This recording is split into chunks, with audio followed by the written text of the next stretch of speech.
So hello மக்களே, இது வந்து பார்த்தீங்க அப்படின்னா என்னோடய பொண்ணு செஞ்ச மாங்காய் போட்ட புளிக்குழம்பு.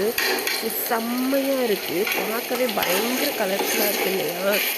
ஸோ சூப்பராக மேடம் வந்து எனக்கு வந்து செஞ்சுருக்காங்க. செம்ம டேஸ்ட்டு, பார்க்கவே அப்படியே என்னென்னா சாப்பிட்ணும் அப்படின்னு தோன்ற மாதிரி அவ்வளோ அழகாக இருக்குது, கலர்ஃபுல்லாக இருக்குது அப்படின்னு சொல்லணும். இது பார்த்தீங்க அப்படின்னா சாதம் இந்தாண்ட வெந்துட்டுருக்கு. ஸோ மார்னிங் வந்து இன்றைக்கி லன்ச்சு வந்து இதுதான். காலையிலே பார்த்தீங்க அப்படின்னா சுட சுட புளிக்குழம்பு, மாங்காய் வெங்காயம் நிறையா போட்டு பூண்டு நிறையா போட்டு செஞ்சது. ஸோ எங்கள் 2 பேருக்கும் அப்படிங்கிறதுனால கம்மியான சாதம் தான் வச்சுருக்கோம், 1 டம்ளர் போல் இருக்கும். அதுதான் காலைக்கும் மத்தியானத்துக்கும் 2 பேரும் சேர்ந்து எடுத்துப்போம். ஸோ இந்த ரெசிபி உங்களுக்கு வேணும் அப்படின்னா கமெண்ட்டில் சொல்லுங்கள், கண்டிப்பாக வந்து நான் பாப்பாவை வந்து போட சொல்கிறேன்.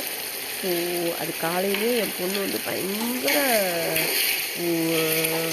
ஹாப்பியோடு செஞ்சுருக்காங்க. அண்ட் இது என்ன அப்படின்னா பார்க்கும்போதே எனக்கு என்ன அப்படின்னா பேசிக்காக நான் அதிகமாக சாப்பிட மாட்டேன் காரக்குழம்பு, ஆனால் இதை பார்க்கும்போது கண்டிப்பாக சாப்பிட்ணுன்னு தோணுது. உங்களுக்கு எப்படி இருக்குன்னு கமெண்ட்டில் சொல்லுங்கள். தேங்க்யூ.